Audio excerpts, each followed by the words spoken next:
Boa tarde, pessoal. Estamos aqui em mais um episódio da Zenato Advogados Podcast, hoje com grandes convidados de peso, né? Não é pelo peso, né? É pelo conhecimento, né? Hoje vamos falar um pouquinho de reforma tributária. Então, nada melhor que para falar de reforma tributária, 3 contadores, né? Então, agradeço por terem vindo, Marcelo, Jussi. O Rodrigo já faz parte da equipe lá da Zenato, né? Também nosso convidado. Se apresentem, digam como é que foi assim, o início do... Jussi, começa contigo. O que te motivou a fazer contabilidade antes de nós entrarmos nesse grande assunto aqui da reforma tributária? Vamos lá, então. Primeiramente, quero agradecer aí a oportunidade. Com certeza é um prazer enorme aqui estar dividindo esse espaço aqui com grandes pessoas, né? Rodrigo aí, contador, o presidente lá do núcleo, lá do Centro Empresarial, Marcelo, uma referência aí para nós da área. Então, agradeço muito aí o convite, Hugo, e com certeza vai ser bem legal, tá? Falando um pouco de mim, então, me chamo Juscelino Bajo Padilha, né? Fazem já 17, 18 anos que eu já estou aí no meio da contabilidade.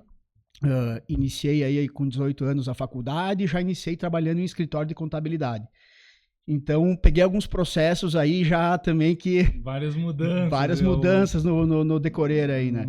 Isso foi muito bom com todo esse processo que foi ocorrendo, essa evolução aí da contabilidade, da tecnologia também, né? Fez com que também eu pudesse criar ali alguma experiência, né?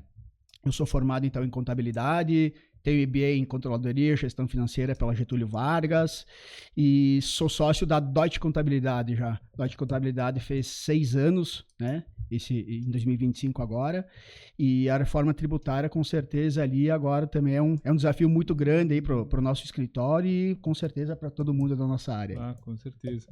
E tu, Marcelo, começou também faz 6 anos, né? Um pouquinho mais. Umas décadas a mais. Isso aí. Bom, olá pessoal, queria cumprimentar aqui o Rodrigo, o Hugo e o Juscelino ali. Para mim também é um grande prazer estar aqui dividindo esse podcast aqui com vocês, né? Vamos falar um pouquinho aí sobre o que vem nos tirando o sono aqui nos últimos dias aí, né? Mas falando um pouco de mim, sou Marcelo Costa, sou sócio da Costa Contabilidade. A empresa foi fundada pelos meus tios, o Sabino e o Antoninho, já tem 58 anos, então é uma empresa bem longeva, né? E nós participamos ali nós que viemos depois aí, participamos um pouco da reformulação da empresa, que uma empresa familiar, a gente tentou dar continuidade e melhorando, né? Já fazem 31 anos que eu trabalho na Costa Contabilidade, então faz um tempinho. Como o Juscelino estava falando, pegou um bom pedaço de estrada de chão lá no início, né? Então a gente pegou a GFIP em papel ainda, que datilografava, enfim. Então, máquina de escrever. Eu até estranhei a tua mesa quando eu fui lá essa semana, sem nenhum papel em cima, né? Uma vez contador e advogado... tinha que tirar o papel para botar um copo de água. Agora, mesinha limpa. O arquivo morto era 80% do escritório, quase, né? Ocupava a capacidade. Pois é. Tinha que fazer uma licença para ter que lá. Se pegasse fogo, vai o prédio inteiro. Não, tinha né? escritórios que tinham salas de arquivo alugadas, né? Então, bom, hoje, graças a Deus, está um pouquinho diferente, né? Nós estamos bem mais digitais. Show de bola. E tu, Rodrigo, te apresenta também para o pessoal. Eu, apesar de ser o mais velho de todos, né? Bom, obrigado. A diferença de um ano, né? Mas conta, né? É que o Marcelo não conta, o Marcelo pinta o cabelo, né? É diferente, né? Marcelo reformou o cabelo. Obrigado, Hugo, né, pelo convite, né? A gente trabalha junto aí junto em parceria aí com o escritório já há alguns anos. Parabéns pela iniciativa, né, de fazer essa troca, e também agradecer Jussi e Marcelo, parceiros aí, todos vocês, né, dessa luta que é entender um pouco mais sobre a reforma tributária, né. Então a gente está falando desde agosto de 2024 que a gente começou os encontros no Centro Empresarial. Desde de lá para cá a gente já estudou coisas que mudaram, novidades, e então a gente tem que estar sempre atualizado. Mudou desde lá, né? Isso. Desde Coisas que a gente viu já 24, mudaram, né? Veio novas Isso, legislações, A gente né? tá tentando acompanhar, mas tá difícil. Tá né? difícil, tá difícil. A gente acaba mudando. E falando de mim também, a contabilidade em si são um pouco mais de 15, 16 anos, depois 30 anos também na área administrativa, financeira, que ajudou também a ter um pouco de conhecimento e trabalhar com... Tudo faz parte também da contabilidade, né? Do que a gente aprende na faculdade, e foi uma bela de uma bagagem. Então...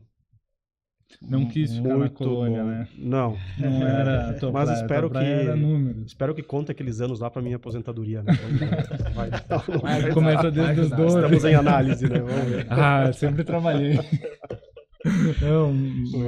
Mas estamos em análise, vamos lá. Não, legal. Mas é importante, a gente tem que estar conversando, né? Então, melhor coisa é conversar e compartilhar esse conhecimento, compartilhar essa informação. Sim, a gente vem acompanhando essas mudanças, né? Desde agosto de 24, provavelmente muito antes. Começou desde os encontros do núcleo lá no Centro Empresarial, vem vindo atualizando, não é só porque vai entrar ano que vem, 2026, já, vamos dizer assim, a vigência parcial dela, que justamente os profissionais não estão olhando para trás. Mas a parte legal disso é que muitas pessoas não se atualizaram, principalmente empresários, né? Então, acho que o legal é a gente dar uma passadinha em alguns tópicos interessantes, né? Marcelo, o que tu acha dos pontos benéficos dessa reforma? O que tu enxerga como um ponto que foi uma grande evolução comparado com a legislação anterior? Questão de tomada de créditos, o que mais te chamou a atenção dentro dessa reforma? Sim. Bom, para mim o principal que eu vejo é a questão da simplificação. Embora a gente tenha visto que era para ser bem mais simples, né? No início a promessa é que iria ser uma simplificação tremenda, total, né? A gente viu que já não é aquilo, mas como nós contadores já estamos acostumados com o manicômio tributário, então qualquer coisa que simplifique para nós já é alguma coisa, digamos assim, que é significativa, né? Então, um primeiro ponto da simplificação, eu acredito que é algo que, digamos assim, depois de 2032, lá em 2033, vai melhorar muito o ambiente econômico para as empresas. O custo burocrático das empresas tende a reduzir. Só que aí o problema é que esse período de transição é muito longo, né? Então, esses 7 anos ali que nós temos pela frente, nós vamos estar com 2 sistemas andando em paralelo. Então, um grande ponto que eu vejo positivo é a questão da simplificação. Outro ponto positivo que eu vejo... Tu pediu só os positivos, né? Só depois os negativos, depois alguém fala... O Jussi vai falar um pouco... Senão o pessoal vai dizer que só tem ponto positivo, né? Então, outro ponto positivo que eu vejo é a questão da inadimplência, que ela vai praticamente acabar com a questão do split payment, quando ele começar a funcionar. Né? Então, para o pessoal que está nos assistindo aí que não sabe o que é o split payment, o split payment, que a origem da palavra é o pagamento repartido, né? O fisco já vai ficar com a parte dele do tributo, então não vai mais ter como o cliente deixar de recolher, né? O cliente do fisco, digamos assim, né? Sim. Então, a inadimplência praticamente vai zerar. E isso abriria margem para reduzir a carga tributária, né? Tem uma arrecadação maior, porque tem uma inadimplência, né? Se isso vai acontecer, não sabemos, porque sempre o fisco ele quer mais e mais, né? É um leão, né? Literalmente. Então, esses são 2 pontos positivos. O terceiro ponto positivo que eu vejo é a não cumulatividade plena, né? A não cumulatividade plena, que o que é também para quem é leigo no assunto ali, hoje nem todas as aquisições que as empresas têm dão direito a crédito, né? Algumas dão, outras não. Se é uma mercadoria para revenda, e mesmo para revenda, insumos utilizados na produção, é uma briga eterna com a questão dos créditos do PIS e COFINS, né? A gente, crédito, o que dá crédito, o que não dá, é uma judicialização tremenda, enfim, aí até vinha a pacificação, só que isso é uma insegurança jurídica que na hora de fazer um custo, a empresa tem que colocar isso aí no custo, né? Eu acredito que também vai ter algumas simplificações, principalmente na questão do IBS, pela questão do ICMS, né? O ICMS tá um caos, né? Tanto para as empresas fazer preço, né? O diferencial da alíquota, o DIFAL, a substituição, tem muitas coisas engalhadas ali junto com o ICMS que acabam onerando o próprio tributo. Ele já é um tributo, um imposto caro e que a apuração dele acaba ficando mais cara ainda, né? Me parece que com o IBS também dá uma simplificação, mesmo tendo alíquotas específicas de cada bases diferentes, né, para setores diferentes, para atividades diferentes. Ele poderia, vamos falar da parte ruim então ele poderia ser mais simples, né? Não, mas depois o Justo depois eu também. A gente cada um dá uma flechadinha. Vai se complementando. Só pra ficar claro, eu falei as partes boas, então não é não concordar agora. Não, depois tu vai continuar falando as partes boas. Mas sempre tem ele poderia ser mais simplificado, né? Ele poderia ter alíquotas, daqui a pouco... Hoje tu tem uma alíquota padrão, alíquota cheia, que a gente não sabe, não tem certeza ainda, né? Por conta de todas as outras reduções de todos os outros setores que reduzem, né? Então, daqui a pouco, pensar num modelo com uma alíquota menor, mas tributando todo mundo igual, seria uma solução simples, né? Aí sim, eu falo em simplificação. Mas, claro, quem trabalhou nisso, quem montou lá atrás, deve ter feito uma conta de mais e menos para saber quanto que vai sobrar ou não para o governo e chegar à conclusão que setores que não pagam nada hoje precisam continuar não pagando. E também é justo, né? Mas só falando em simplificação, teriam formas diferentes de simplificar. Né? Foi uma baita oportunidade, né, para chegar ali e fazer uma mudança que justamente trouxesse uma simplificação, né? Em alguns pontos pareceu que ficou um pouco nebuloso, né, a mudança, em outros facilitou. Alguns setores têm um aumento, né, principalmente serviços, né, Júlio, tem um aumento da contribuição ali com os impostos, mas a indústria me parece que está até... eu acho que vamos partir do princípio que o nosso sistema tributário é tão ruim que até hoje ninguém copiou ele, né? Acho que é o primeiro, né? Então, a gente tem praticamente aí 195 países aí, e hoje já com o Brasil adotando a questão do IVA ali, 175 países adotaram o IVA, né? Então, estudando até recentemente, eu vi que a própria Índia, já há uns 6 anos que ela adotou o Índia, aí o IVA, ela é uma das referências também hoje, porque ela teve um período meio turbulento lá no início, que isso vai acontecer também com nós. Sim. Porque realmente, se a gente olhar dentro do que está hoje a reforma tributária ali, nesse período ali, como vai exigir essa transição aí, que vai levar 7 anos ali, muito demorado, com certeza vai ter mais trabalho, vai ser um pouco mais complexo de início, mas lá em 2033... olhando o ponto positivo, com certeza isso vai simplificar, tá? E eu acredito também porque estudando ali a reforma, tá? Do início dela ali, tudo começou ali, a reforma tributária, ela não foi por uma questão políticos que iniciaram ela, né? Foi um grupo de pessoas da Getúlio Vargas, técnicos, isso, pessoas qualificadas e que estudaram os IVAs dos demais países, e essas pessoas elas foram financiadas pelas 12 maiores empresas, acho, da Bolsa de Valores. Então o pessoal trabalhou muito em cima disso. Então também a gente tem que tentar enxergar que eles também tentaram chegar em situações, em pontos, porque realmente a gente está num país grande, que ele é complexo, então realmente não é fácil. Até essa parte ali do período que às vezes o pessoal está, mas por que também levar 7 anos só, sim, 2033? Muito demorado. A gente vê que a parte federal, praticamente em 2027, ela já inicia 100%. O nosso problema todo está com os municípios e os estados, né? Que aí a gente tem toda aquela questão lá, que como eles cedem benefícios fiscais, tem toda essa parte ali, então não tem como a gente cortar 100% os benefícios, os estados e municípios. Então vai ser de forma gradativa ali, né? E a regra, provavelmente, quem criou ela, toda a legislação, criou de uma forma. Ela veio sendo sofrendo mutações, né? Parte Emendas. política, o que tem de ruim é a parte política. E foi, não, esse foi setor, aprovado. esse lobby, né? E acabou Isso aí. trazendo esse Frankenstein aí, né? Em algumas áreas que não ficou muito claro. A gente estava falando de empresas, né?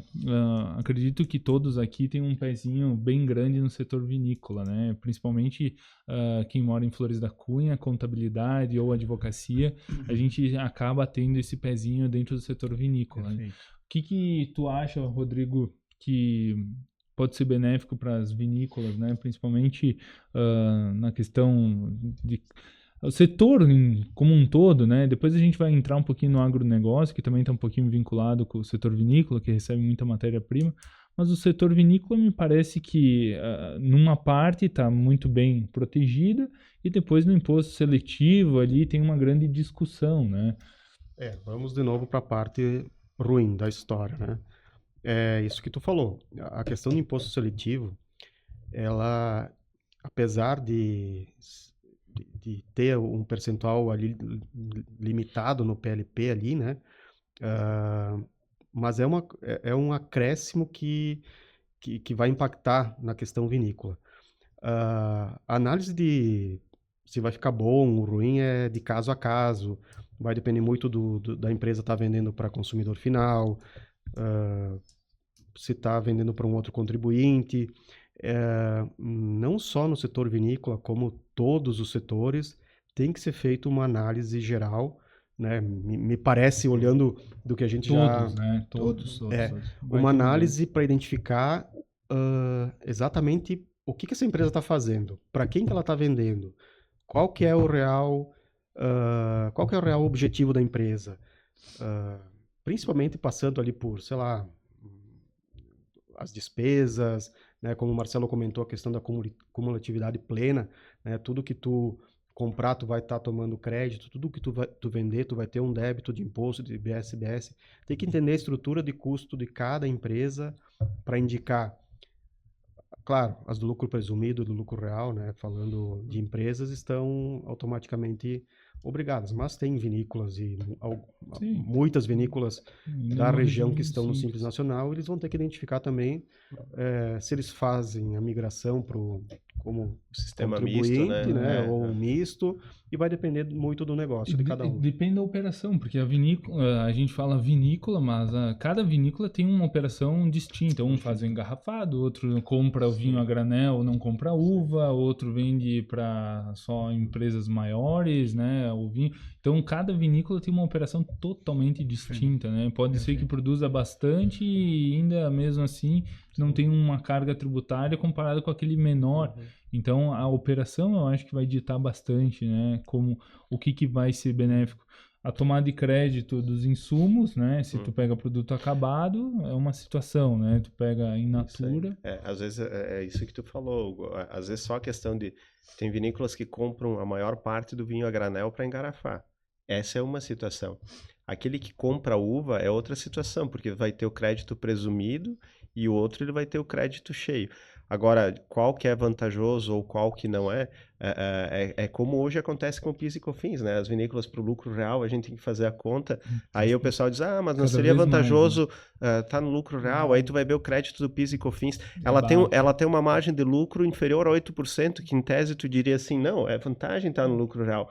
Mas aí tu vai observar o crédito do PIS e COFINS te derruba, porque daí tu tem um crédito presumido, né? Muito mais crédito, porque é 9,25. Isso aí. Triplica a alíquota. Isso aí. Então, como o Rodrigo falou, eu concordo.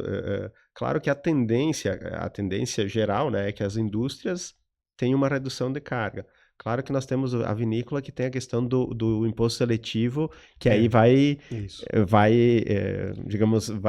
a gente não sabe as alíquotas, né? Então, então a tendência é que reduz e aumenta no serviço. Mas como o Rodrigo falou, não tem como saber, vai ter que ser feito o cálculo. Não tem a definição, se cogitou ali 2%, se cogitou 5%, mas não tem a definição certa do que vai ser, é uma penalidade. Me parece ser uma penalidade, porque, vamos falar breve parênteses sobre o imposto seletivo. Foi colocado para alimentos, serviços, mercadorias que fazem mal à saúde, que prejudicam o meio ambiente. Então, a gente está falando de bebida alcoólica, né, geral, né, tudo que tem álcool, bebida alcoólica, Bebidas açucaradas. açucaradas, no caso. Tabaco, fumo. Mas, na verdade, o bebidas açucaradas, às vezes, tem menos açúcar do que um alimento com açúcar, né? Por exemplo, Perfeito. sei lá, vou falar aqui um leite condensado. Então, ele ficou um pouco, assim, injusto, no meu ver, essa Sim. questão do imposto seletivo, claro, visando, na minha opinião, a arrecadação. Então, pegaram lá a cerveja, o vinho, as bebidas alcoólicas, e colocaram isso mais os automóveis, enfim, fumo, né? Mas não foi assim uma divisão. Ficou vamos meio dizer, atravessado alguma. Legal, né? Até desse mercado, desse segmento que a gente está falando, o que me preocupa um pouquinho até é que aqui de um pouco o custo desse produto também, com essa carga tributária do IS e do imposto seletivo, fique muito acima, isso também acaba fomentando aquele mercado ilegal. A gente recém teve problemas ali em São Paulo com empresas Claro. clandestinas, né? Então a gente vê muito Destilado. dessas práticas ali que às vezes o pessoal acaba indo para um mercado ilegal, que quando eles estão no mercado ilegal acaba acontecendo qualquer tipo de coisa, E né? ninguém ganha, né? Ninguém com esse ganha mercado, isso. com a sonegação, Exatamente. não tem fiscalização. Né? E o imposto Exatamente. seletivo, ao contrário do IBS e IBS, ele não te dá direito a crédito, Não né? te dá direito a crédito. É um dinheiro morto ali que as Perfeito. empresas têm que desembolsar. Mas é bem que nem tu disse ali também, o Marcelo também e o Rodrigo reforçaram ali, não tem receita de bolo pronta, né? A gente tem que olhar cada um para Cada sua operação. empresa, para cada operação, fazer o cálculo. Tem toda essa questão do crédito pleno ali, que muda muita coisa, né? A própria reforma tributária, ela veio já com... A gente vai ter que mudar um pouco o mindset ali, né? Não dá Porque para continuar, exatamente, né? exatamente. Fazendo a Isso mesma... às vezes a gente se pega, né, falando, digamos assim, vai falar de alguma coisa, com É. o Rodrigo também, eu já fui falar disso. Não, calma, muda o mindset que a gente pensa no ICMS Perfeito. e aí as bases são diferentes. Mudou o jogo, tudo né? diferente, Agora mudou o jogo. Agora, não é mais com as mãos, é com os pés. Isso aí, não é mais vôlei, é futebol agora, então a regra é outra, né? Mudou um pouquinho. E analisando ali, que nem o Marcelo também comentou, tirando a questão do imposto seletivo ali, realmente a indústria ela tem uma maior cadeia, sempre teve uma maior cadeia de Sim. produção, né? E levando em consideração a questão do crédito pleno ali, isso faria com que a indústria, num primeiro momento, né, toda aquela coisa, também tem que fazer as avaliações dos estudos, que diminuísse um pouco a carga tributária da indústria. Porque realmente até hoje a carga tributária ficou muito em cima da indústria, né? Fazem aí 30, 40 anos, enfim, que a indústria está pagando a conta. Porque o governo sempre teve problemas de arrecadação e para aumentar a arrecadação ele foi aumentando o imposto da indústria. E isso, como a gente também paga imposto hoje muito sobre o consumo, né, foi Deu gerando foco também para os serviços, né? Isso. Também teve um aumento. E parece também, tem a ver também com margem de cada caso é um caso, né? Porque se tu, né, o que tu comprar, o processo que tu desenvolver dentro da tua empresa, se ele é um processo mais custoso, se ele é um processo menos custoso, dependendo da transformação, aí tu vai fazer a análise lá no final, se vai ser mais caro ou mais barato, né? Sim. O imposto seletivo já tem uma alíquota, não tem ainda, né? Mais ou menos estimada para o vinho. Pro vinho eu era sei que tá de 3, 2 a 5, mas pro vinho Não, acho que não sei, é não geral. tem, A princípio que eles tinham colocado um limite, mas também não se tem certeza tá disso. definido, Não né? tem a certeza disso. Eles colocaram, até a gente estava discutindo, né? Eles colocaram um limite de 2%, parece que é, mas eu não sei se esse limite ele é em percentual ou se a questão do imposto, ele tem o ad valorem também, vai ter mais alguma situação. Tem coisas que a gente ainda não sabe. O manual é para sair até dezembro e capaz de sair no dia 30 de dezembro para implementar em janeiro. Então, sim, as coisas estão acontecendo. Ontem teve nota técnica Ontem saiu nota técnica da nota de serviço, né? Como Nota você colocou ali. Semana passada saiu a cartilha, então são coisas... tá bem dinâmico, né?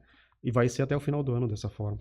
Começa a entrar em vigor, mas eu ainda acredito que esse prazo, até tudo entrar 100%, fazer as repartições, é um prazo muito longo, né? Essa adaptação das empresas com a contribuição num regime antigo e com um regime novo, me parece que vai gerar uma onerosidade gigante, principalmente vai estourar na contabilidade, né? Me parece.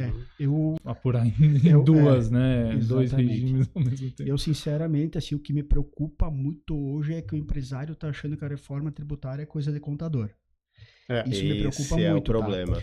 Porque o que a gente vai ter que fazer, o próprio empresário, cara, assim, eu digo, a reforma tributária vai mudar a vida das pessoas, das empresas, não importa se tu tem carteira assinada de trabalho, se tu é um autônomo, se tu é só um consumidor, se tu é empresário, empregador, vai mudar a vida de todo mundo. Desde o preço que tu vai enxergar na prateleira. O que tu vai enxergar na prateleira agora? Tu vai enxergar o preço do produto mais IBS? Como é que tu vai enxergar isso? A dona de casa que vai lá comprar, ela já vai ter uma mudança. Ela nem faz contabilidade, nem declara imposto de renda, mas ela já vai sentir na pele. Porque as mercadorias, eu te cortando, mas as mercadorias no site que tu vai comprar no e-commerce, né? Vai depender do município onde tu tá estabelecido para fixar a alíquota. Então, eles não vão poder divulgar o preço final já. É o preço do produto mais IBS, CBS. E aí a gente vai ter que... O consumidor também vai ter que mudar o mindset. O CEP não para entrega, para calcular o... olha só, né? Belo a questão do e-commerce, né? Tu faz uma pesquisa de preço e provavelmente o site vai ter que se adaptar para te colocar teu CEP, por exemplo. Isso vai ter que colocar teu CEP para vir o preço final. E se tu botar um CEP de um município que é menor... Sim, mas aí... Tem que entregar... Mas aí quando tu for emitir aquela nota, se tu for comprar efetivamente vai e colocar teu endereço, vai ter que colocar o teu, vai mudar o preço. Mas agora até pensando nessa linha aí, um dos pontos positivos da reforma tributária que eu vejo é bem essa parte do consumidor, né? Dele passar a entender o quanto realmente ele está pagando de imposto naquela compra daquele consumo. Eu tive até no último mês ali, eu tive viajando pela Europa ali, e... Nossa, cara, gente chique, né? Tá louco. Quem vai pra Europa geralmente tira, né? Tava na Europa. Não, lá tava frio, aqui eu voltei. Bom que tu foi agora, Jussi, porque depois dos próximos 7 anos tu não vai conseguir mais ir. Depois de 17 anos na contabilidade eu consegui. Mas 15 anos. Vê, pra quem nasceu lá em San Roque, está no lado aqui do podcast com alguém que foi pra Europa. Mas o legal é isso aí, que quando tu tá consumindo alguma coisa lá, realmente tu consegue identificar o que realmente vale o produto e o que realmente é imposto. Então isso fica legal pro consumidor, porque daí tu passa a entender, não, agora sim, eu tô entendendo que esse produto é mais barato que o outro, que o concorrente. Hoje a gente não vê isso. Hoje não, né? hoje o consumidor não faz nem ideia, até é muito difícil. Mas os contadores não fazem ideia, os empresários não fazem ideia do imposto que está embutido lá desde o início da cadeia. Perfeito. Porque nós temos vários regimes e duvido alguém que consiga fazer a conta certa. Tanto é que aquela questão do IBPT que teve, né, do valor aproximado dos tributos, no final, a legislação é bonita, né? O deputado disse, tem que colocar o imposto que se paga de cada produto lá na etiqueta. Mas quanto que você paga, né? É bonito fazer a lei, mas, digamos assim, ninguém consegue calcular. Ninguém consegue calcular, pode falar o que quiser, ninguém consegue. É difícil na contabilidade fazer algumas apurações e algumas operações específicas. Isso imagina aí. Tu já dá o preço dela na prateleira. Né? Mas é bem isso aí. Mas então, até voltando lá, eu acho que a gente vai ter que, né? Nós também como contador, a gente tem os clientes, a gente tá pensando pelos clientes, né, Marcelo, Rodrigo? Mas também a gente vai ter que olhar para o nosso business também, né? Porque o nosso também negócio vai mudar. Então é o que nós estamos falando, cara. A gente vai ter que rever de quem a gente compra, quem são nossos fornecedores, quem são nossos clientes, né? Entender como é que estão esses contratos com esses fornecedores, se eles estão já tendo alguma previsão ali para a questão da reforma tributária, porque vai ter uma mudança ali. Antes nós tínhamos todos os impostos por dentro e vão passar a ter impostos por fora. Então isso vai gerar uma nova cultura. Por isso da importância aí que eu vejo que o empresário tem que começar a se preocupar e pensar mais no modelo de negócio dele. Quando a gente fala de operação, né, tu vê quanto importante, tem muitos empresários e operações empresariais que são mantidas pelo caixa de impostos. Agora não vai ter mais isso, né? O imposto vai acabar, se tu tiver um e-commerce, uma loja, no split payment que tu falou, já vai direto para a conta da receita, né? Esse dinheiro não vai ficar um mês lá dentro na contabilidade para te fazer comprar insumos para depois vender. Então vai ter tem gente que usa o fluxo de caixa mensal, né? Até o pagamento do imposto, e tem gente que se financia com o imposto, né? Financia atrasando tributos, né? Então esses vão ser os primeiros impactados, né? Que vão ter que revisar o fluxo de caixa caixa para ver, porque depende a continuidade do negócio em muitos casos, né? Porque não vai ter mais, vai chegar num momento que esse capital de giro que ele está usando vai acabar, indevidamente, digamos assim, né? Vai acabar. E é muito normal, também muito comum, às vezes tu vê empresas que o lucro que elas geram é o benefício fiscal. Então, se o cara tá no marketing, né? Ele foi para algum estado que dá o benefício e o lucro que ele gera é praticamente o benefício fiscal que ele tem. Ou seja, ele baixa a margem e usa do benefício para poder... É o crédito que entra, Então, esse cara também vai ter que se reinventar. Vai ter que se reinventar. Como agora o imposto vai passar a ser no destino, né? Não só mais na origem, isso vai ter um impacto nos negócios. Né? Ainda no setor vinícola, a questão do crédito presumido, também as vinícolas tinham, né, o ICMS como um crédito presumido. Vocês chegaram a ver alguma implementação no IBS quanto a isso?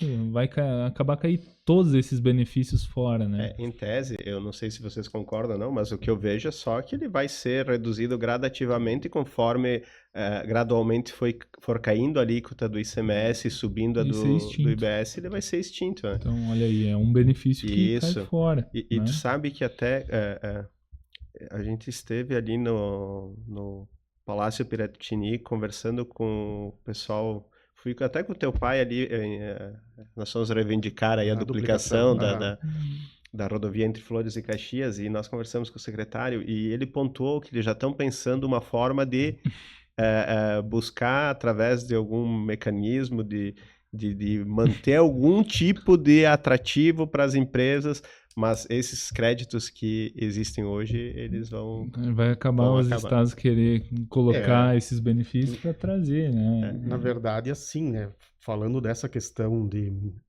tentar fazer alguma coisa pelo estado, a partir de 2033 vai fugir completamente da mão dos estados e municípios o dinheiro recolhido dos impostos, né? IBS. Principalmente, o CBS é federal, mas não tem a questão do comitê gestor, que é quem está gerindo ali o IBS, o recurso vai ser centralizado tudo por esse comitê gestor. Então, e depois ele vai distribuir. Por isso que a questão dos créditos presumidos e dos benefícios fiscais diferentes espalhados pelos estados vai acabar completamente, né? Porque estão lá os representantes dos estados, os representantes dos municípios, que ainda estão divididos em grandes municípios e pequenos municípios, que não estão se entendendo ainda na forma da divisão, né? Tem meio que uma discussão interna. Então, pode ser que vamos pensar que tipo de benefício pode acontecer lá na frente. Redução, daqui a pouco, da base de cálculo de algum dos setores. Mas não para estados, né? Estados vai ser muito difícil. Isso vai impactar daqui a pouco a longo prazo. O que o pessoal estava comentando, talvez, aqui conversas. Sim. De criar uma empresa que entraria com participação em alguns investimentos estratégicos, uma empresa do governo, com algum tipo de... Não sei se é um fundo perdido, alguma coisa assim. Porque daí não via impostos, mas aí, digamos, entrando como sócio, sei lá. Mas, enfim, eu como liberal, eu sou a favor de quanto menos coisas estiver na mão do Estado, melhor. As empresas estariam que nem o Banco do Brasil, que nem a Petrobras, lá só com o governo. Daqui a pouco está estatizando um negócio. Isso é bom, vamos dar aqui uma ajuda, né? Aí tudo depende. Isso é complicado, mas isso na China funcionou, né? Então... Mas é que na China, digamos assim, agora também, não vão me cancelar, pessoal, né? Mas na China funciona por causa que lá não existe uma democracia, né? Se o ditador lá quiser, digamos, vai acontecer isso, vai acontecer isso, né? Então, digamos assim, funciona pelo modelo deles, né? Não é a opção, né? É a cultura, né? Toda uma cultura. Isso aí. Provavelmente vai ter várias mudanças, né? Principalmente quando a gente fala nessa transição muito longa, nós vamos pegar várias, né? Vai ter políticos diferentes, a Câmara vai ser diferente. Então, me parece que também vai ter alterações posterior à aprovação.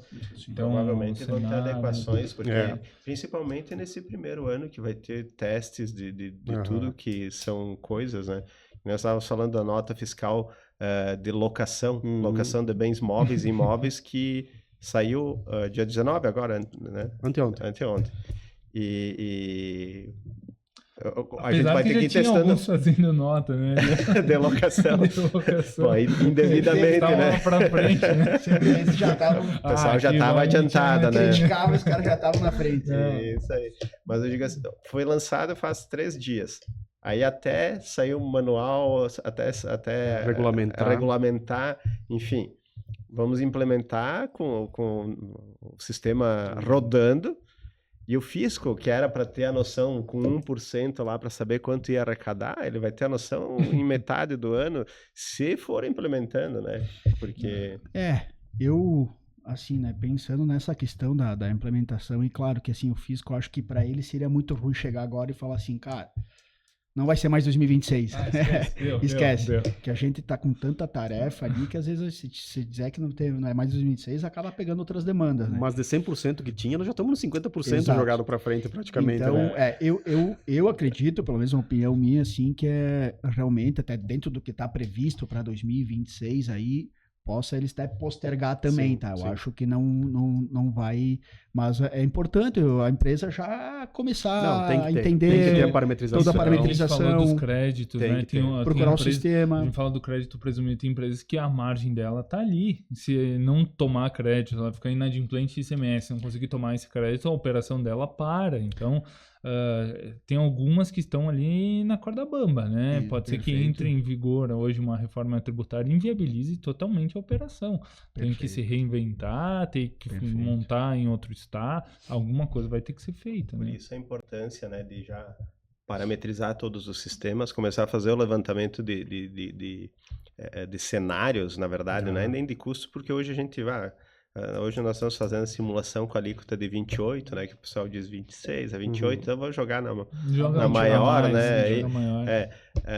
Começar a fazer levantamento de cenários para saber em que patamar nós estamos aqui. Se o cenário for esse com essa alíquota, né? Como é que vai ser a nossa operação? Só que aí também é muito complexo, porque pelo que eu tenho visto hoje de sistemas, todos os sistemas também, eles estão lançando uma ferramenta para a reforma tributária. Mas tu não tem como usar essa ferramenta ali de uma forma adequada, por quê? Porque tu não sabe se o teu fornecedor que está lá no Simples, ele vai continuar no Simples depois. Vamos falar na nossa realidade de empresas de pequeno e médio porte, né? Ele vai continuar no Simples depois ou ele vai continuar no Simples, mas vai ser contribuinte do IBS e CBS?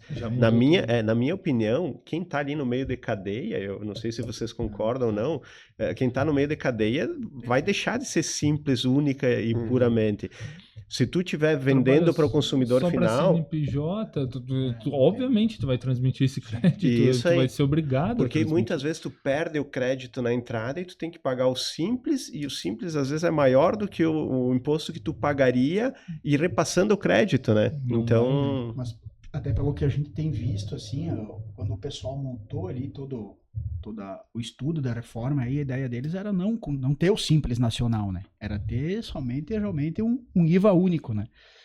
Só que daí a gente sabe, claro, que aí também entra uma questão mais política ali também, né? Porque tu acaba afetando, Sim, mas social, social, mas no meu ponto de vista, assim, a própria economia, né? Vai jogando Simples cada vez, tendo menos empresas do Simples, que vai ter a exigência do... Pode vir a ser revogado, daqui a pouco um Simples lá na frente, vamos baixar alíquotas e trazer todo o regime para não cumulativo, o IVA, né? É só eles não corrigirem, continuar sem corrigir a tabela, que ele vai ser extinto por né? conta. Qualquer empresa hoje... Porque também, às vezes, dentro do porte, que hoje a gente vê muitas empresas do Simples Nacional... elas estando por fora e fazendo o recolhimento da CBS, IBS, não sei se seria o melhor caminho, assim, dentro pelo menos do que eu tentei rabiscar alguma coisa ali, não tá tão válido ali, sabe? Então, vai ser o Simples Nacional também é um tema bem discutível, mas eu acho que a própria economia vai fazer sumir o Simples Nacional com o tempo aí. Quero ver quem vai ser o cunhudo para fazer uma mudança dessa, né? Marcelo, fala um pouquinho dessa mudança também no setor imobiliário.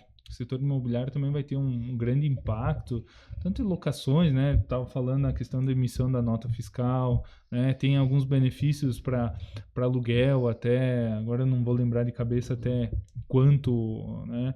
Então, 3 imóveis, acima de 3 imóveis, acima de X valor, 30 mil, 60 mil. Sim. Então, tu acha que ainda vai ser um problema para o setor imobiliário ou daqui a pouco é uma solução a reforma imobiliária? Não, eu analisando a questão do setor imobiliário ali, ele não tem muita... Ele vai onerar um pouquinho, tá? Mas, como o Rodrigo falou, depende de negócio para negócio. Depende da tua margem de lucro entre a compra e a venda do imóvel. Então, vai depender muito disso, porque ele vai ser não cumulativo. Tu vai creditar sobre o valor de compra e debitar sobre a venda. Então, se a tua margem é menor, pode ser que tu pague menos imposto. Se tua margem é maior, tu pode pagar mais imposto do que paga hoje. E aí a gente volta na questão da tomada de crédito, né? Porque hoje tem muita informalidade na construção civil e esses construtores, em algum momento, vão exigir que tu tenha uma empresa para tomada de crédito, né? Ainda mais a mão de obra, que é bem significativa na construção. Porque aí tem... Na questão da construção civil, nós temos algumas reduções da alíquota base, né? Que seria na compra e venda de imóveis, na construção, é 50% da alíquota base. E na locação de imóveis, ele tem uma redução de 70%.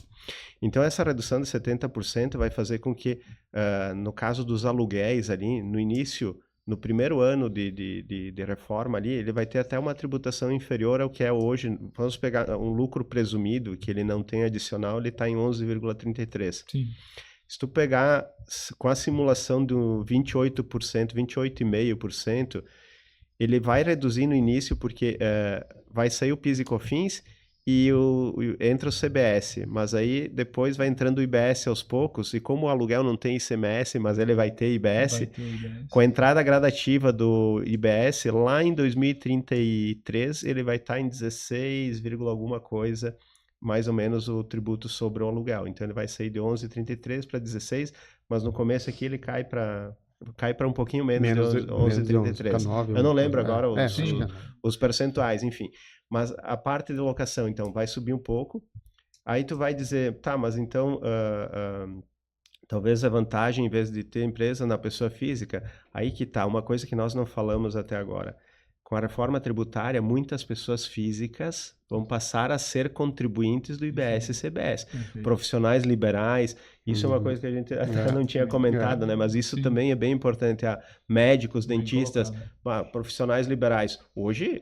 pagam o IR lá, o Carnê-Leão... E pronto, né? E não pronto. tem PIS, COFINS numa operação, nem aí. se imaginaria, o máximo um ISS ali, né? ISS fixo, isso aí. Vão passar a ser contribuintes. Então, digamos, a questão da locação, muitas empresas de locação vão surgir, quem tem imóveis ali, porque a pessoa física que tiver mais de 3 imóveis e 240 mil reais de receita de aluguel, ela passa a ser contribuinte automática do IBS e CBS. Ou mais de 288 mil reais de faturamento no ano anterior, independente da quantidade de imóveis, né? Só que esse valor é corrigido pelo IPCA, enfim. Mas, no resumo geral, vai ter também na construção civil, vai ter uma mudança significativa, e o que tu comentou ali, tem muita informalidade na construção civil, só que essa informalidade vai refletir depois na margem da venda, porque muitas vezes a pessoa tem uma informalidade ali, ou já vende vende imóveis financiados pela Caixa, lá vende o valor certinho, né?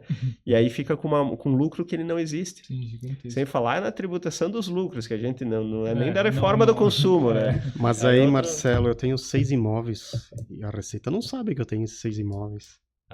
E aí, Gil, você fala do CIB, que daí... Ó, a notícia ruim. Até dezembro. Isso é um cuidado, né? Através do CIB aí, ó, a Receita Federal vai passar a saber a quantidade de imóveis, né, que essa pessoa física vai ter. Claro que dentro do que o Marcelo disse ali, que vai ter que ter a combinação também para ser contribuinte, né? A pessoa vai ter que ter mais de 3 imóveis e ter faturado mais que 240 mil. É um valor significativo. Porque às vezes também pode acontecer o quê? A pessoa ela ter mais de 3 imóveis, no caso ali, né? Mas pode ser que tenha imóveis que não estão dando renda também. Então não entraria. Não, tem que olhar o que está dando renda mesmo, né? Mas... realmente, o que a gente vê muito ali na prática também é nessa parte da locação. A gente vê muito que também, através do CIB, aí vai ter uma mudança eles grande. Tem uma informalidade grande ali nessa... aluguéis mais baixos, 800 mil reais. E valores simbólicos aí, vamos chamar, né? Mas o CIB, ele tem, eu acho que era até 26 de novembro, né? para em janeiro, Pros acho. municípios, para os municípios e para os cartórios informarem a Receita, Sim. o cadastro imobiliário brasileiro, né? E as prefeituras já têm as tabelas de referência para valorização, então ali que vai ter a informação. Isso para fazer aquela tabela FIP dos isso imóveis, né? Que Isso aí, mais ou isso menos isso. mais depois ou vai ter um menos isso. impacto no aquela questão dos aluguéis, né? De ter um aluguel mínimo. Então esse também é um outro debate gigantesco. Isso o pessoal estava debatendo ali, né? Uma questão política que vai pegar firme isso aí, né? Porque em tese, se for ver a valor de mercado, uma locação ela dá 0,3 a 0,5% do valor do imóvel, não é padrão, né? Mas não é padrão, isso aí. Mas é uma referência que hoje, antes o fisco não tinha esse valor da referência do imóvel para saber se o teu aluguel está mais ou menos dentro do parâmetro, né? Ele vai ter esse valor do imóvel, tanto para alocação quanto para compra e venda. Né? Então tinha uma discussão política também para que se utilizasse esse valor de referência para tributação. E aí, eu lembro que teve uma discussão ali, o pessoal aí já recuou. Mas isso também envolve interesses, né? Diversos interesses, né?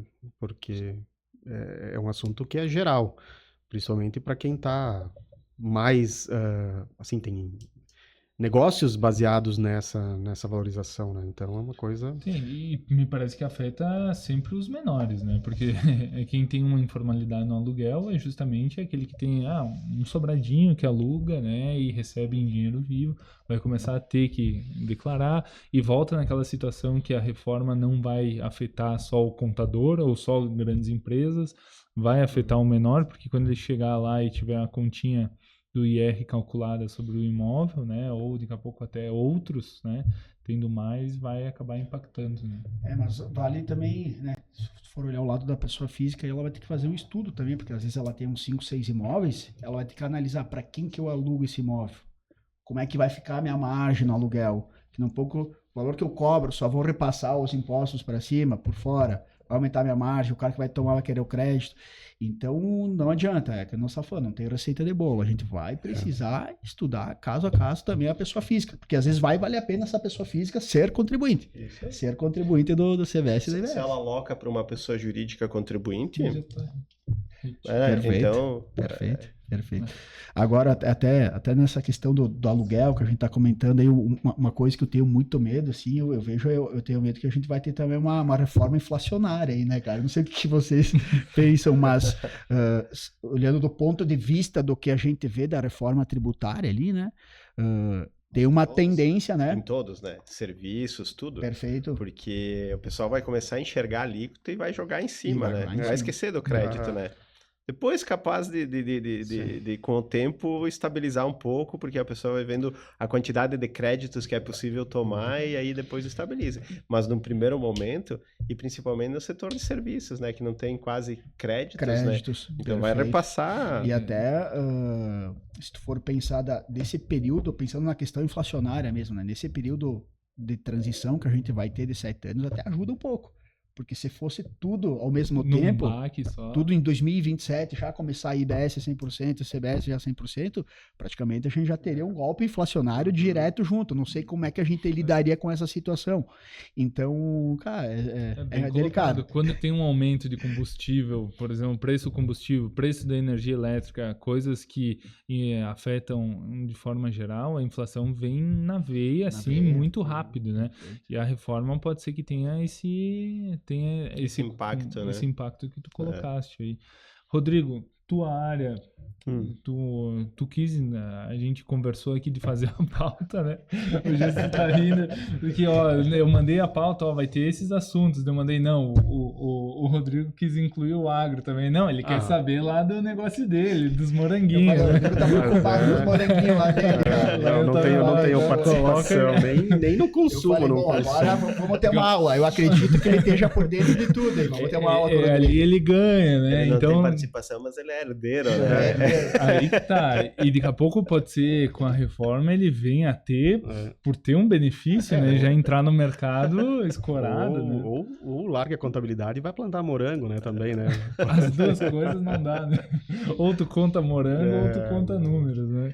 Não, mas como impacta em todas as áreas, isso a gente já falou, né? a questão do agronegócio também, claro, entrar nos detalhes aqui dos produtos que tem, que são tributados com redução, não é essa a ideia. Fica como dever de casa para quem está assistindo. Isso aí. Mas vai ter, principalmente quando se tratar, por exemplo, do produtor rural chegar numa agropecuária, chegar num comércio e fazer a compra do insumo. Um exemplo, se ele for destinado à produção, ele vai ter um diferimento, né? Se eu falei o exemplo esses dias, eu vou comprar um adubo, uma parte eu vou colocar lá no morango, na parreira, mas outra parte... Então, beleza, aí você tem um diferimento. Aí você tem um diferimento. O que é um diferimento? O imposto tu não paga, então o comércio vai fazer o diferimento para pagar quem está comprando a tua produção lá na frente, né? Então, se vai ser para uva, quem vai pagar esse imposto vai ser a vinícola. Escapou um pouco na grama e lá não tem diferimento. Mas aí ficou na parreira. Mas aí chegou que não tem parreira, não tem nada, mas tem a grama lá no escritório e vai na agropecuária comprar e ele vai pedir o que tu vai fazer com isso? Ele vai, o mesmo adubo que eu comprei, não, ele vai dizer, não, é para grama lá de casa, então tu vai pagar o IBS e CBS. Então, assim, ele está muito ligado à atividade. Isso é um exemplo bem, assim, a grosso modo do que é o que tem. Depois vão ter reduções, vão ter... É só para tratar que o agronegócio também vai sofrer impacto, né? Eles falam que eles colocaram... regras no agronegócio para que tenha um equilíbrio, né? Então eles não estão pensando que vai ter um aumento de carga tributária ou não, mas vai ter sim uma diferença de como é tratado essa compra de insumos e como é ser feito. Então tem que ter o conhecimento, tem que tomar cuidado com isso, né? Para passar a informação certa no momento da compra do insumo. O agricultor também tem que saber que isso vai impactar, porque o cliente dele lá também vai querer, né, dependendo do caso, tomar um crédito dessa produção, né, e tem a questão dos créditos presumidos também, que tem vários detalhes para entrar nisso, né, mas só o impacto ele é geral também, ele chega na agricultura.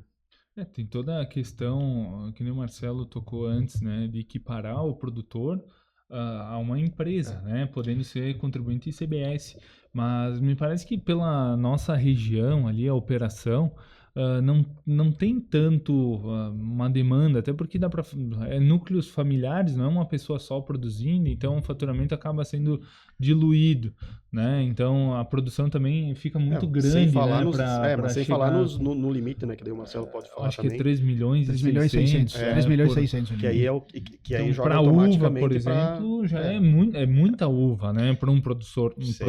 Só, né? É difícil ter, ainda mais se tu faz as diluições. Mas a questão às vezes não é nem observar, digamos assim, a questão do limite de faturamento, mas às vezes observar se não é vantajoso ele mesmo não atingindo o faturamento ser contribuinte, porque às vezes ele vai passar o crédito e se ele não é contribuinte ele deixa de tomar os créditos. Contrapartida também tem o crédito presumido de quem compra, então a gente tem que fazer muito cálculo para ver o que é até viável, o produtor, né? E aí tu pensa, produtor, então, e aí tu pensa de uma propriedade rural que a gente falou, propriedades pequenas, e achar que é vantagem se equiparar, vai ter que fazer contabilidade. Isso aí.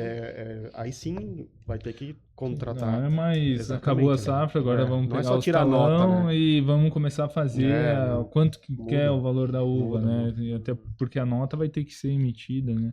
Esperamos que a apuração assistida, também, prometida pelo governo funcione, que daí o produtor também tem mais subsídios para ter informações, né? E poder analisar isso aí, né? Porque muitos produtores não vão... Não, exato. Se pensar que tu tenha todas as tuas compras, né, com nota, que não tenha nada que... Não, mas pode daqui a pouco até se encaixar nessa nota de crédito, nota de débito, né? Para essas situações que tu não consegue prever, né? Porque isso é uma das situações que podem ser usadas. Claro, daí ele vai olhar lá com a apuração assistida, ele vai conseguir visualizar. Mas até entrar em funcionamento tudo isso, né? Vai longe. Vai longe. Bom, pessoal, nós estamos chegando no fim, uma pena, né? Nossa, conversa. Tem mais 350 artigos pra gente olhar. Daqui a pouco a gente pega, bota só a câmera e aí lê tudo que tem que ler, né? Aqui pro podcast. Jussi, deixa uma mensagem aí. O que para ti da reforma vai ficar de bom e de ruim aí? Uma mensagem final aí para os ouvintes e espectadores. Vamos lá, então. Eu vou pegar mais um lado bom, tá? Eu acredito que a reforma ela vai vir ali na frente para nos ajudar muito, tá? Como país, que a gente tem muita coisa para evoluir aqui, né? Economicamente, como país, como pessoas, como consumidor. Tem muita coisa que a gente precisa e está no estágio de evolução. Então, acho que vamos ter que usar da reforma tributária ali para a gente também passar por esse processo de evolução. Hoje, no dia a dia, o que me chateia muitas vezes é ter toda essa parafernália aí, que é o nosso sistema tributário, que realmente dificulta um pouco o trabalho do contador, né? Hoje, praticamente, a gente é aí um despachante, é preenchedor de formulário, entrega arquivo, a gente faz muita coisa realmente pro governo. Ele nos demanda muita coisa. E a contabilidade, ela como uma ciência, ela tem um papel super importante ali para as empresas. Então, quem sabe ali depois ele partir, claro, a gente já agora vai ser importante aí, né, tá acompanhando o empresário, mas eu acredito ali que com a apuração assistida, split payment, toda essa parte ali, lá em 2033 ali, 2033, a gente vai passar a fazer um trabalho mais gerencial, um trabalho mais construtivo junto com o cliente, né? Que o contador faça contabilidade, possa né? fazer contabilidade, que o empresário também possa usar dessas informações contábeis para o dia a dia. Então, isso com certeza é um desafio e é um desejo que eu sei dos colegas, porque realmente é o que a gente está preparado também para fazer, né? Às vezes hoje nos falta tempo no dia a dia em função da alta demanda que a gente tem ali de obrigações acessórias, né? Mas eu vou ficar com a parte boa ali da reforma tributária e esperamos aí que a gente possa evoluir como sociedade. Que a motivação de lá de trás seja, né, perdurada, né? Que não seja só um preenchedor de formulário, que o cliente não veja isso, né? Veja como um grande parceiro para manter esse negócio em pé. Perfeito. Marcelo. Muito bem. Passa rápido, né? Passa rápido. Ó, pra quem tá assistindo, agora eu vou fazer o comentário. A gente tá todo de azul, tá? Mas não foi combinado. Eu não pedi que viesse de camisa azul, né? Antes de chegar no fim, pelo menos, ó. Acho que tinha promoção, né? Tinha promoção, acho. Só eu e tu, mas senão cada um com uma marca, né? Quero com a marca. Muito bem. Mas então, aqui para finalizar também a minha participação aí, agradeço a todos aí que nos prestigiaram nesse episódio, agradecer o Hugo aqui, o Jussi e o Rodrigo aqui por estar compartilhando aqui com vocês esses momentos aí, e eu concordo com o que o Jussi falou, tá? Eu também vejo ela mais positiva do que negativa a reforma, tá? Concordo plenamente nessa questão de que as empresas têm uma grande oportunidade para se organizar internamente, tá? Tem certas empresas que hoje têm uma informalidade muito alta em função do arcabouço tributário que a gente tem, né? Então, é uma oportunidade para regularizar isso aí. Num outro momento, a gente pode falar também da tributação dos lucros, que vai colaborar para isso, né? Então, também. Acho que cabe Então, eu vejo que é um momento oportuno para a gente realmente fazer isso aí que o Jussi falou, né? Começar a auxiliar o cliente, começar a ajudar ele na parte organizacional, gerencial, que a contabilidade dê números reais para eles. Porque hoje, às vezes, a gente olha para a contabilidade e o que a gente enxerga não faz muito sentido, né? E isso que a gente tem que vislumbrar, esse horizonte que a gente tem que buscar junto com o cliente e também procurar, de certa forma, nós, como contadores, advogados, formadores de opinião, que a gente divulgue também, né? Então, isso também é importante, né? Se nós olharmos há uns 5 anos atrás, tu não via praticamente redes sociais na contabilidade, né? A gente está procurando ter que divulgar mais um pouco para chegar de uma forma mais direta para o nosso cliente. Mais fácil, né? Para que ele também entenda esse processo e que ele faz parte desse processo, né? Que ele é a peça principal desse processo. Nós somos auxiliares. A evolução da informação, não é mais... Eu vejo agora os balanços, não é mais aquele... É algo mais com imagens, cores, intuitivo, né? Então, a forma como chega... Muito legal. Eu acredito que essa mudança é uma oportunidade para a gente ter um grande processo evolutivo na gestão e na assessoria contábil junto às empresas. Muito bom. Bola. Rodrigo. Muito bem. Obrigado, Hugo. Obrigado, Júcio. Obrigado, Marcelo. De novo, parabéns pela iniciativa, né? De juntar esse pessoal aqui para conversar. Poderia ficar horas falando sobre reforma tributária, né? Uma das leis, da lei complementar, aí tem mais de 500 artigos, né? A gente falou uma pincelada sobre algumas coisas, né?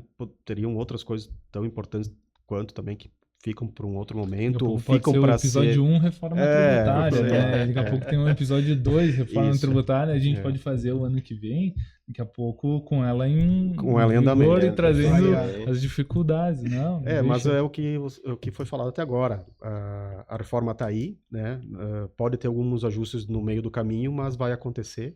A gente tem que orientar os clientes, dar suporte para isso, né? Cobrar para que não esqueçam disso, né? Para não achar que é uma coisa que vai ficar pelo caminho, e torcer não é só torcer, né? Mas torcer para que é uma torcida para que eles disponibilizem as regras logo, né? Que não sejam coisas e que dê certo no final das contas. Isso, né? E que não tenha muitas mudanças, né? Porque tu chegar para o cliente e dizer, olha, agora tu vai colocar o imposto. Daqui a pouco, não, agora tu não precisa mais colocar o imposto. Fica ruim para a credibilidade também de quem está estudando há tanto tempo, mas não depende só da gente, né? E que o cliente também veja a gente como um auxílio, um suporte e uma assessoria nesse período de transição, e depois também, que eu acho que vai ser o grande diferencial de quem vai ficar ou não na contabilidade, né? Show de bola. Bom, pessoal, chegamos no fim de mais um episódio. Agradeço quem ficou até o fim, quem assistiu até metade, que assista até o fim. E um grande abraço e até o próximo episódio da Zenata Advogados Podcast.